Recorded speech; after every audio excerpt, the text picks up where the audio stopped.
आप बूढ़े गुरु जी की बात कर रहे हैं तो आप बहुत सारी आपने चीज़ें सीखी।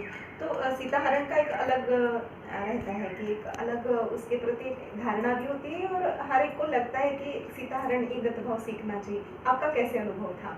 बहुत सुंदर उन्होंने सिखाया। और उनके साथ जब सीखते ना, वो बीच बीच में जो कमेंट्री देते थे ना, वो मैंने मंच पे अनुभव की थी। अच्छा। हाँ, हमारे सिखाते समय कुछ वो चलता नहीं था। उन्होंने ऐसे मंच पे जैसे, और फिर मेरे को कान में सुनाई दिया कि सीता को कैसे लगा, उन्होंने उसके निरूपण करते थे, तो मैं भी वैसे उनके साथ भाव कर देती थी। हाँ, तो ये जो प्रासंगिक समय सूचकता, तो सीता को जैसे खड़े होना है, तो मैंने उनको टोका, मैंने कहा नहीं, सीता ऐसे नहीं खड़ी हो सकती, मतलब एक जगह पर। ये शूर्पणखा के लिए अच्छा है रूप, मतलब शूर्पणखा रूप बदल के भी आई और वो फिर वैसे खड़ी है तो उसका गुण उसमें दिखता है, उसका गुण दिखना चाहिए, राइट। हाँ, तो हर पात्र का गुण उसमें दिखना चाहिए। तो उनको मेरी बात पसंद आई, तो उन्होंने मुद्रा बदल दी तब, और पात्र बदलने का जो सुंदर टेक्निक बताया, और उसके साथ जो वाद्य बज रहे हैं, और रावण का, शूर्पणखा का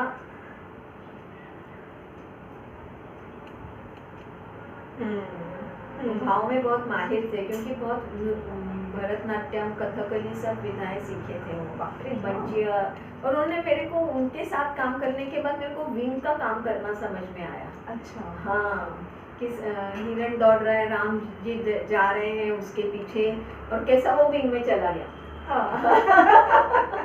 और फिर विंग से जाके दूसरी जगह से आया। अच्छा। तो उसका जो कभी इधर गया कभी उधर गया, चंचल प्रवृत्ति वो दिख रही थी।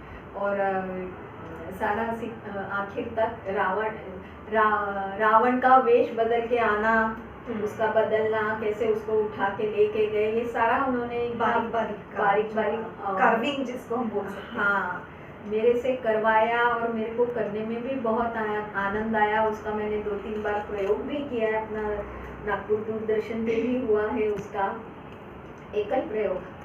पर बाद में गया वो, समय के साथ वो भी चला गया। लेकिन मुझे एक बात अभी भी याद है कि आपने जैसे बूढ़े गुरुजी का तो था वो आपका, लेकिन आपके गुरुजी द्वारा जो सिखाए थे वो हम लोग लाइव देखे, और वो अभी तक वैसे के वैसे ही वो कार्यक्रम आपका जो हमने देखा था, वो घुटने पे आपके चक्कर, या जो आपका ये जो घूमना है, घूमने के अलग अलग प्रकार, गुरुजी के साथ आपके गुरुजी आए थे तब, और आपने हम लोगों का भी बहुत बड़ा एक 3 घंटे का तो होगा शायद वो, उसमें बहुत सारा था, फोक डांस भी था और शास्त्रीय भी था।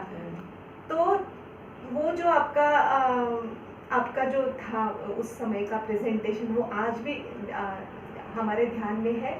और आप वो करते थे अवध के राजा राम, तो वो सब चीज ये आपको तभी सीखने मिली थी दिल्ली में सीखा था। हाँ, और वो ये चीज ना उन्होंने अकोला में आने के बाद मुझसे करवाई थी। हाँ, दिल्ली में तब मैंने नहीं सीखा था, पर मैंने कहा जैसे मुझे एक आइटम देना है और ऐसा भारी भी नहीं चाहिए, मेरा इतना रियाज भी नहीं हो रहा है उतना, तो जो कुछ मुझे आता था उसके ऊपर उन्होंने किया। और ये तब पहली बार उन्होंने वो अवध के होंगे राजा राम सिखाया ऐसा करना। और ये इन बड़े बड़े गुरुओं के साथ नाचते हैं तो हम बिल्कुल बिंदास्त हो जाते हैं कि हमने को सिर्फ वो कथानक समझ लो, उनकी एक्शन समझ लो, कि ये बंद करने के बाद भी जो शोर सुनाई दे रहा है, मतलब जब डिस्कशन करना पड़ता है कि ये क्यों, पूरा बहुत डिटेलिंग बताना पड़ता है, बातें करनी पड़ती है, पढ़ना भी पड़ता है कि ये लेखक ने इसका कैसे बताया। जैसे अभी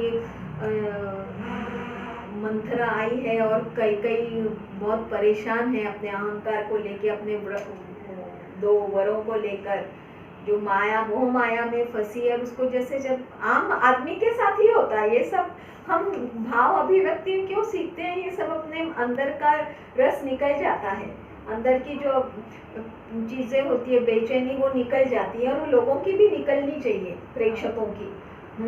इसलिए बहुत बार देखो अपने इसमें लिखा है गीतों में, बड़े बड़े पदों में, काव्यों में, कि करने वाला और देखने वाला दोनों का कल्याण हो। ये कितने दिन मेरे को समझ में ही नहीं आता था ये क्यों लिखा है। पर इसके पीछे की भूमिका है कि अपनी सब भावना निकल के फिर से हम निर्माण निर्मल आनंद के जैसे बने, सद बने। तो ये जो गुरुजी ने दरवाज़ा चारों तरफ, और फिर वो मंचे टेक्निकल है कि इधर भी बंद करो फिर इधर भी बंद करो। मजा क्या है नृत्य में, कुछ है नहीं फिर भी हमको बनाना है, लोग है, हाँ। लोगों को समझे ये महल में रह रही है, हाँ। है ना, कुछ नहीं है फिर भी उसको लगना है कि मैंने ये निकाल के सब फेंक दिए। और जब गुस्सा आता है और क्या होता होगा, वो ईर्ष्या वाला ईर्ष्या वाला। और फिर जब क्या कर रही बताओ, दशरथ बोल रहे हैं, हाँ, दशरथ बोल रहे हैं अपना हृदय को पकड़ के, क्या लगता होगा पिता को एक अपने, जब किसी बच्चे का एक्सीडेंट, समाज में भी देखो, समाज में भी उसका अनुभव लो, और फिर राम राम ऐसा उसके मन से उद्गार निकला होगा। कुछ कुछ चीजें ना वहीं पे अपने आप बन जाती है। और पर क्या होता है कि गुरुजी भी बिंदास्त हो, बजाने वाले भी जब बिंदास्त हो और करने वाला भी बिंदास्त होता है, तो जो वहाँ माहौल बनता है वो ही शायद आनंद परमानंद देने वाला दोनों के लिए होता है। तो ये मैंने अनुभव लिया और बहुत अच्छा लगा मुझे। और उसके बाद ही मुझे लगता है एक और अकोला में भी मैं लोग, मेरे को ऐसे नाम कुछ याद नहीं आ रहे, पर अच्छे लोग, मतलब मेरी भी इज्जत करने वाले और कला की भी इज्जत करने वाले, नए नए कलाकारों को संरक्षण देने वाले, क्योंकि मैं सब नई थी इसमें। कुछ एक दो जन ऐसे थे कि हमारा पूरा प्रोग्राम का वाइंड अप पैकअप होने तक वो हमारे साथ रुकते थे, और मैं सोचती मेरा तो इनसे परिचय नहीं है, फिर भी ये क्यों रुके हैं, ये तो इसकी किसी लड़की के माता पिता भी नहीं है, हाँ, फिर भी ये क्यों मेरे को देख रहे हैं। मेरे को अभी सॉरी जोशी है या कौन था नाम नहीं याद आ रहा है, पर जैसे नाना गिजरे, कोई और भी लोग थे, पर वो ये लोग देखते थे कि ये नए लोग हैं नागपुर, इसमें इनके साथ कम लोग हैं, अकेले हैं ये लोग, तो पूरा जब तक हम वाइंड अप करके घर नहीं जाते, और मेरा भी था जब तक एक लड़की पूरी अपनी गई नहीं माता पिता के साथ, तब तक मैं भी वहाँ से नहीं जाऊंगी। जिम्मेदारी है, एक एक बच्चा मेरी जिम्मेदारी है। तो ऐसा करके ऐसे भी लोग मुझे मिले, इन लोगों से भी मैं सीखती रही हूँ अच्छी चीज़। मेरी माँ हमेशा बोलती है कि अच्छी चीज़ें आप सीखो और उसी को देने की ज़रूरत नहीं है, मैंने तुमसे अच्छी चीज़ ली और मैंने तुमको दे दी है तो क्या ख़त्म हो गई बात, तुमसे अच्छी चीज़ लेके मैं दूसरे को दूँ तो वो अच्छे का प्रचार होगा। ये भावना हमेशा विकसित होनी चाहिए। तो ऐसा मेरा बहुत ही अच्छा और एक अच्छा समय आपका। और मेरा ना वहाँ सोशल वर्क का भी काम में मेरे को कोई बुला लेता था लेक्चर देने के लिए, नई नई कई संस्था में मैं अकेली MSW दिखती उनको, और नया नया सब खुलता तो कोई तो मैं चली जाती वहाँ को ये भी मेरा हो रहा था। और मेरे दूसरी बात एक ये थी कि मेरा शिक्षण जो लिया मैंने सिर्फ नौकरी और पैसे कमाने के नहीं लिया है, मेरे को मेरे शिक्षण से मेरे को विचारों में मेरा फायदा होना चाहिए, मेरे व्यवहार में मुझे फायदा हो, मेरे को जीने का तरीका आना चाहिए, लोगों से बात करने का तरीका समझे। तो मेरे को ये सोशल वर्क के जो case work technique, group work technique और समूह का टेक्निक, हैंडलिंग करने का, accept the person as he is, ये जो उनके जो बेसिक थिंग्स हैं वो सब मेरे को ये नृत्य में बहुत काम में आ रही थी, क्योंकि मैं हर बच्चे को उसके रिस्पेक्टफुल व्यक्ति के जैसे देखती थी, और उसकी लेवल पे तुमको बच्चों की सेवा ये देश की सेवा है, ऐसे मेरी माँ का कहना रहता था हमेशा, क्योंकि वो कभी क्रश भी चलाती थी, कोई लोग इधर उधर गए तो बोलती थी हमारे घर रोक दो, छोड़ दो बच्चों को, बच्चे को कहाँ ले जाते, दिल्ली जैसे कहाँ घूमना है तुम घूमते रहो, बच्चों को हमारे यहाँ रख दो। तो बच्चों का संरक्षण भी बहुत जरूरी है। तो हम और ये मेरे को आनंद आ ही रहा था, मेरे बच्चों को बहुत सारा परिवार मिल रहा था, उनके फ्रेंड सर्कल मिल रहे थे तो ये एक नया मेरा परिवार तैयार हो रहा था। और एक बात बताऊं कि मेरे माता पिता ने भी मुझे प्रोत्साहन दिया और कभी ऐसा बुलाया नहीं उस समय, तुम दिल्ली आओ हमारा एक्सीडेंट हो गया है तो हम गिर गए, तुम दिल्ली आओ, ऐसा नहीं। वो बोलते इसको बताना मत, उसका क्लास का प्रोग्राम है, आज इसका प्रोग्राम अच्छा होने दो, और जो भी तुम हाथ में ले रहे हो वो अच्छे से करो, ईमानदारी से करो। ये था। और मेरी ननंद नंदोई, ये हमेशा मेरे क्या रसिक लोग रहे हैं।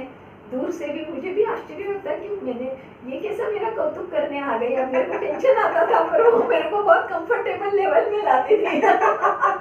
ससुराल के लोग आए तो मुझे टेंशन आता था। नहीं, और जैसे आप अच्छे रसिक दर्शक करके वो भूसावल से आती थी अच्छा अच्छा अकोला अच्छा, देखने के हाँ, प्रोग्राम देखने के लिए। हाँ, और मेरी सासू माँ खाना बनाने के लिए भी आ जाती थी। ससुराल का भी दड़पण था। और मेरे मामा जी इंग्लैंड से देखने आए मेरा प्रोग्राम, क्या क्या किया। और ऐसा बहुत से लोगों ऐसे का। एक अकोला का आपका एक खूब अच्छा रम्य बोल सकते बहुत कि ही। रम्य एक आपका वो समय था। और मैंने कभी सोचा भी नहीं था मैं अकोला छोड़ूंगी। हम्म। और क्योंकि घर मालक भी बहुत अच्छे थे। हाँ, वो मेरे को हमेशा सपोर्ट पर्सन थे। और मुझे एक बार लगा भी कि हरदास जी को जाना है तो जाने दो, मैं यहाँ क्लास सिखाती रहती हूँ। ऐसा क्योंकि मैंने तब सोचा, एक प्रश्न आया कि अगर मेरे को गवर्नमेंट सर्विस रहती तो मेरे को शायद कोई बोलता नहीं कि छोड़ दो, चालू रखो। तो मेरे को क्लास छोड़ने को इतनी जल्दी कैसे बोल देते हैं सब कि तू ये छोड़ दे, तू ये छोड़ दे। तो मुझे लगा फिर मैंने पार्टी क्यों लगाई है, गुरुजी का के प्रोत्साहन से मैंने खड़ा क्यों किया है। ऐसे बहुत से क्वेश्चंस आते रहते थे। पर उसमें भी मेरे को बहुत आनंद आया, बहुत सीखने को मिला। फिर हम नागपुर आए। हाँ। नागपुर की अलग दुनिया है। हाँ।